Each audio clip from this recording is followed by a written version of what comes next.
नमस्कार दोस्तों।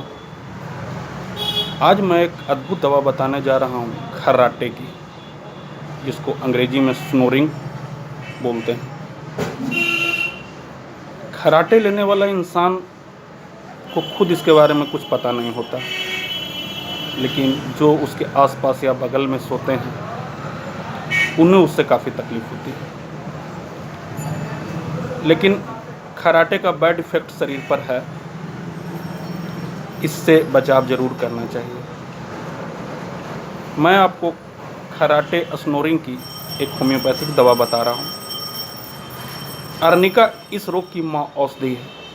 अगर आपको भी खर्राटे आते हैं तो आपको तो पता नहीं चलेगा, लेकिन दूसरे लोग आपको ज़रूर बताएंगे कि आप रात को खर्राटे बहुत लेते हो।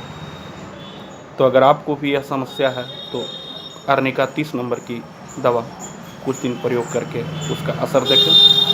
एक दूसरी पेटेंट औषधि है स्नोरिट। इसकी कंपनी है एलन होम्यो,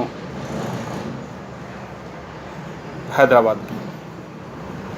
यह दवा भी स्नोरिंग में बहुत फ़ायदा देता है।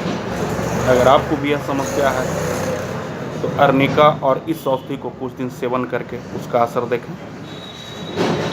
अगर आपको मेरा इन्फॉर्मेशन अच्छा लगता है तो मेरे चैनल को ज़रूर सब्सक्राइब करें, लाइक करें, शेयर करें। Thank you.